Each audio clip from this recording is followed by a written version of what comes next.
General Bipin Rawat Indian army के 27वें सेनाध्यक्ष हैं, जिन्होंने 31 दिसंबर 2016 को थल सेना के अध्यक्ष के रूप में अपना पद ग्रहण किया था। इससे पहले ये सेना के उपाध्यक्ष भी रह चुके हैं। इनका जन्म उत्तराखंड के पौड़ी गढ़वाल जिले में एक राजपूत वंश परिवार में हुआ था। इनको इंडियन आर्मी में जाने की प्रेरणा कहीं और से नहीं बल्कि अपने ही परिवार से मिली, क्योंकि इनके पिता एलिस रावत इंडियन आर्मी में लेफ्टिनेंट जनरल के पद पर रह चुके हैं। इनका पूरा बचपन फौजियों के बीच बीता, जिस दौरान इन्होंने अपनी स्कूली शिक्षा कैम्ब्रियन हॉल स्कूल देहरादून और शिमला में स्थित सेंट एडवर्ड स्कूल से प्राप्त की।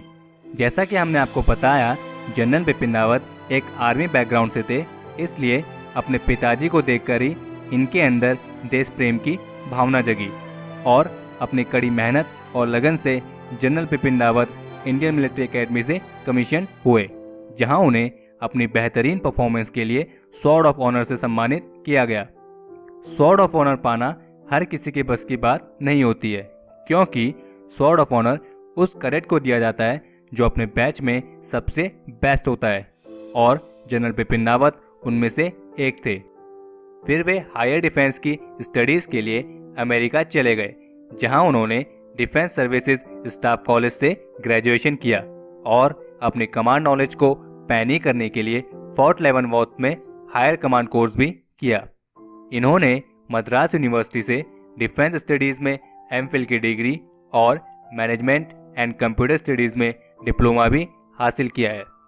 जनरल बिपिन रावत को सन 2011 में चौधरी चरण सिंह यूनिवर्सिटी मेरठ द्वारा research on military media strategic studies के लिए डॉक्टरेट ऑफ फिलॉसफी की उपाधि भी दी गई है। अब बात करते हैं इनके मिलिट्री करियर के बारे में। 16 दिसंबर 1968 को इन्हें सेना के ऐतिहासिक 11 गोरखा राइफल में शामिल कर लिया गया था।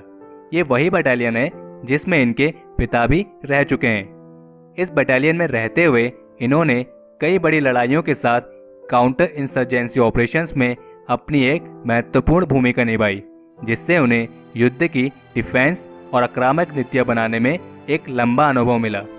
इंडियन आर्मी में काम करते हुए इन्होंने कई बटालियन के लिए काम किया, जिससे इन्हें अलग अलग जगहों की सुरक्षा और युद्ध नीति का अनुभव मिला।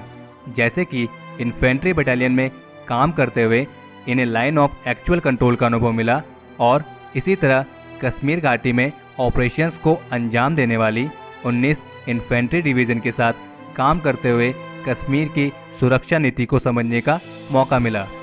इसके अलावा उन्होंने आर्मी के 3rd core, GOC southern command, IMA Dehradun, military operation directorate जैसे विभिन्न महत्वपूर्ण विभागों में भी काम किया और लगातार अलग अलग आर्मी ऑपरेशंस को परफेक्टली संभालने के कारण इनका समय के साथ साथ प्रमोशन भी होता रहा।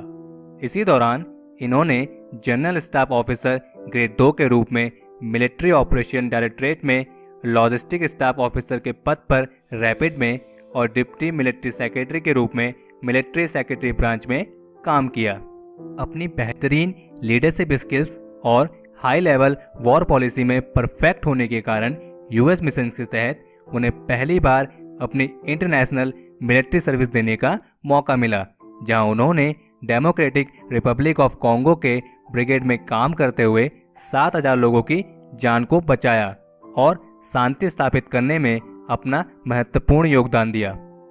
उन्हें अपनी बेहतरीन युद्ध रणनीति और अदम्य साहस के लिए उत्तम युद्ध सेवा मेडल, अति विशिष्ट सेवा मेडल, युद्ध सेवा मेडल, सेना मेडल और विशिष्ट सेवा मेडल से सम्मानित किया गया है। और 1 जनवरी 2017 को इन्हें आर्मी चीफ दलबीर सिंह की जगह इंडियन आर्मी का नया चीफ चुना गया।